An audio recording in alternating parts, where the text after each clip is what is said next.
Mastering Common SOC 2 Audit Findings. Someone in the organization is secretly putting sensitive data at risk. Who within the organization is responsible for ensuring that sensitive and confidential data is properly handled, stored, and protected according to its designated level of sensitivity and confidentiality, and what specific measures are in place to guarantee the secure management of such data throughout its entire life cycle. To ensure sensitive and confidential data is properly handled, stored, and protected according to its designated level of sensitivity and confidentiality, the organization should implement the following measures. 1. Strong data classification. The organization should establish a data classification system to categorize data into different levels of sensitivity, confidentiality, and criticality, such as public, restricted, confidential, or top secret. This system should be based on a risk assessment that determines the level of access controls and data protection measures required for each level of sensitivity. Confidentiality. In addition, the organization should provide regular training to employees on the proper handling of sensitive and confidential data to ensure that all employees understand their responsibilities and the consequences of mishandling this data. 2. Strong access controls. The organization should implement role-based access controls that restrict access to sensitive and confidential data to authorized personnel only. These access controls should be based on the principles of least privilege and segregation of duties. The organization should also establish a system of need to know where only personnel who require access to sensitive and confidential data are granted access on a need to know basis. Furthermore, the organization should implement measures to ensure that sensitive and confidential data is protected from unauthorized access, attempts, or breaches such as encryption, multi-factor authentication, and secure transmission protocols.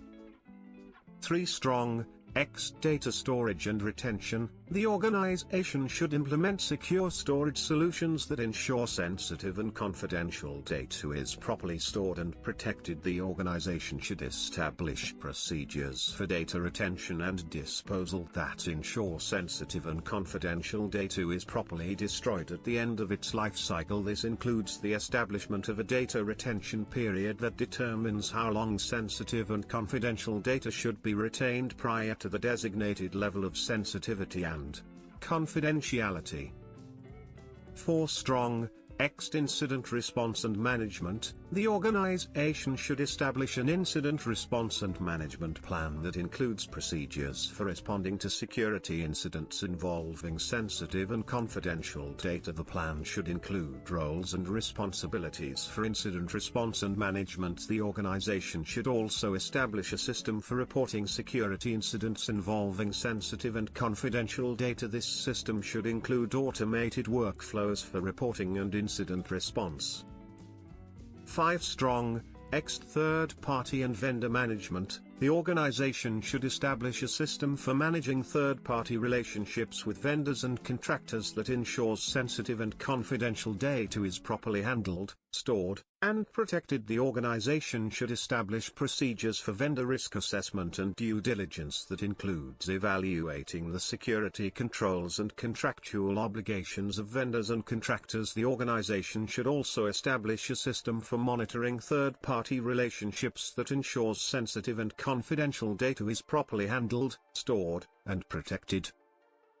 6. Strong training and awareness. The organization should provide regular training and awareness programs for employees on the proper handling of sensitive and confidential data. This includes training on policies and procedures for handling sensitive and confidential data, as well as awareness programs that promote a culture of security and confidentiality. The organization should establish a system for tracking and monitoring employee awareness of sensitive and confidential data handling practices. This system should include metrics for measuring employee awareness and compliance with sensitive and confidential data handling policies and procedures.